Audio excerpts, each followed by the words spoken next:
नमस्कार दोस्तों, स्वागत है आपका मेरे चैनल गुरु अमृत कहानियाँ पर। अगर आप मेरे चैनल पर नए हैं तो चैनल को लाइक, शेयर एंड सब्सक्राइब जरूर करें। तो आज हम लेकर आए हैं एक और नई कहानी। एक समय की बात है, एक नगर में एक धनी व्यापारी रहता था। दूर दूर तक उसका व्यापार फैला हुआ था। उस व्यापारी का सभी लोग मान सम्मान करते थे। इतना सब कुछ होने पर भी वह व्यापारी अंतर मन से बहुत दुखी था, क्योंकि उस व्यापारी का कोई पुत्र नहीं था। दिन रात उसे एक ही चिंता सताती रहती कि उसकी मृत्यु के बाद इतने बड़े व्यापार और धन संपत्ति को कौन संभालेगा। पुत्र पाने की इच्छा से वह हर सोमवार भगवान शिव की व्रत पूजा किया करता था। संध्या काल को शिव मंदिर में जाकर भगवान शिव के सामने घी का दीपक जलाता और पूजा अर्चना करता था। उस व्यापारी की भक्ति देखकर पार्वती माता बहुत खुश हुई और उन्होंने भगवान शिव से कहा, हे प्राणनाथ, यह व्यापारी आपका सच्चा भक्त है। कितने दिनों से यह सोमवार का व्रत और पूजा नियमित रूप से कर रहा है। भगवान, आप इस व्यापारी की मनोकामना जरूर पूरी करें। भगवान शिव ने मुस्कुराते हुए कहा, हे पार्वती, इस संसार में सबको उसके कर्म के अनुसार फल की प्राप्ति होती है। प्राणी जैसा कर्म करते हैं उन्हें वैसा ही फल प्राप्त होता है। इसके बावजूद पार्वती माता नहीं मानी। उन्होंने आग्रह करते हुए कहा, नहीं प्राणनाथ, आपको इस व्यापारी की इच्छा पूरी करनी ही पड़ेगी। यह आपका अनन्य भक्त है। पार्वती का इतना आग्रह देखकर भगवान शिव ने कहा, तुम्हारे आग्रह पर मैं इस व्यापारी को पुत्र प्राप्ति का वरदान देता हूँ, लेकिन इसका पुत्र 16 वर्ष से अधिक जीवित नहीं रहेगा। उसी रात भगवान शिव ने स्वप्न में उस व्यापारी को दर्शन दिए और उसे पुत्र प्राप्ति का वरदान दिया, लेकिन उसे कहा कि तुम्हारे पुत्र की आयु मात्र 16 वर्ष ही होगी। भगवान के वरदान से व्यापारी को खुशी तो हुई, लेकिन पुत्र की अल्प आयु की चिंता ने उसे परेशान कर दिया। व्यापारी पहले की तरह सोमवार का विधिवत व्रत करता रहा। कुछ महीनों पश्चात उसके घर में अति सुंदर पुत्र उत्पन्न हुआ। व्यापारी को पुत्र प्राप्ति की अधिक खुशी नहीं हुई, क्योंकि उसे पुत्र की अल्प आयु के रहस्य का पता था। यह रहस्य घर में किसी को मालूम नहीं था। विद्वान ब्राह्मणों ने उस पुत्र का नाम अमर रखा। जब अमर 12 वर्ष का हुआ तो शिक्षा के लिए उसे काशी भेजने का निश्चय किया गया। व्यापारी ने अमर के मामा दीपचंद को बुलाया और कहा कि अमर को शिक्षा प्राप्त करने के लिए काशी छोड़ आओ और रास्ते में हर जगह यज्ञ कराते हुए जाना। अमर अपने मामा के साथ शिक्षा प्राप्त करने के लिए चल दिया। रास्ते में जहाँ भी अमर और दीपचंद रात्रि विश्राम करते, वहीं यज्ञ कराते और ब्राह्मणों को भोजन कराते थे। लंबी यात्रा के बाद अमर और दीपचंद एक नगर में पहुँचे। उस नगर के राजा की कन्या का विवाह था। विवाह की खुशी में पूरे नगर को सजाया गया था। निश्चित समय पर बारात आ गई, लेकिन वर का पिता अपने बेटे के एक आंख से काने होने के कारण बहुत चिंतित था।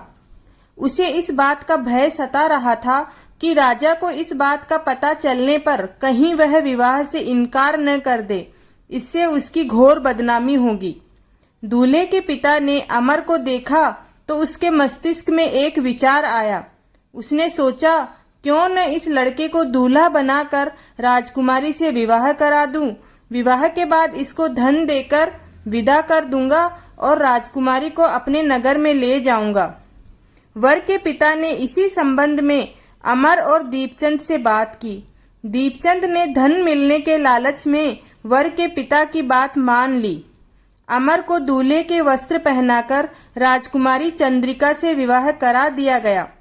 राजा ने बहुत सा धन देकर राजकुमारी को विदा किया। अमर जब लौट रहा था तो सच को छिपा नहीं सका और उसने राजकुमारी की ओढ़नी के पल्लू पर लिख दिया, राजकुमारी चंद्रिका, तुम्हारा विवाह तो मेरे साथ हुआ था।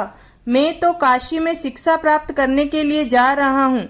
अब तुम्हें जिस नव युवक की पत्नी बनना पड़ेगा वह एक आंख से काना है। जब राजकुमारी ने अपनी ओढ़नी पर लिखा हुआ पढ़ा तो उसे काने लड़के के साथ जाने से इनकार कर दिया। राजा ने सब बातें जानकर राजकुमारी को महल में रख लिया। उधर अमर अपने मामा दीपचंद के साथ काशी पहुंच गया। अमर ने गुरुकुल में पढ़ना शुरू कर दिया। जब अमर की आयु 16 वर्ष पूरी हुई तो उसने एक यज्ञ किया। यज्ञ की समाप्ति पर ब्राह्मणों को भोजन कराया और खूब अन्न वस्त्र दान किए। रात को अमर अपने शयन कक्ष में सो गया। शिव के वरदान के अनुसार शयनावस्था में ही अमर के प्राण पखेरु उड़ गए। सूर्योदय पर मामा अमर को मृत देखकर रोने पीटने लगा। आसपास के लोग भी एकत्र होकर दुख प्रकट करने लगे। मामा के रोने विलाप करने के स्वर समीप से गुजरते हुए भगवान शिव और माता पार्वती ने भी सुने। पार्वती जी ने भगवान से कहा, हे प्राणनाथ, मुझे इसके रोने के स्वर सहन नहीं हो रहे, आप इस व्यक्ति के कष्ट दूर करें। भगवान शिव ने पार्वती जी से कहा, पार्वती, यह उसी व्यापारी का पुत्र है। मैंने इसे 16 वर्ष की आयु का वरदान दिया था, इसकी आयु तो पूरी हो गई। पार्वती ने फिर भगवान शिव से निवेदन किया, हे प्राणनाथ, आप इस लड़के को जीवित करें, नहीं तो इसके माता पिता पुत्र के वियोग में अपने प्राण त्याग देंगे। इस लड़के के पिता तो आपका परम भक्त है, वर्षों से सोमवार का व्रत करते हुए आपको भोग लगा रहा है। पार्वती के आग्रह करने पर भगवान शिव ने उस लड़के को जीवित होने का वरदान दिया और कुछ ही पल में वह जीवित होकर उठ बैठा। शिक्षा समाप्त करके अमर मामा के साथ अपने नगर की ओर चल दिया। दोनों चलते हुए उसी नगर में पहुँचे जहाँ अमर का विवाह हुआ था। उस नगर में अमर यज्ञ का आयोजन कर रहा था। तभी समीप से गुजरते हुए नगर के राजा ने यज्ञ का आयोजन देखा। राजा ने अमर को तुरंत पहचान लिया। यज्ञ समाप्त होने पर राजा अमर और उसके मामा को महल में ले गया और कुछ दिन उन्हें महल में रख कर बहुत सा धन वस्त्र देकर राजकुमारी के साथ विदा किया। रास्ते में सुरक्षा के लिए राजा ने बहुत से सैनिकों को भी साथ भेजा। दीपचंद ने नगर में पहुंचते ही एक दूत को घर भेजकर अपने आगमन की सूचना भेजी।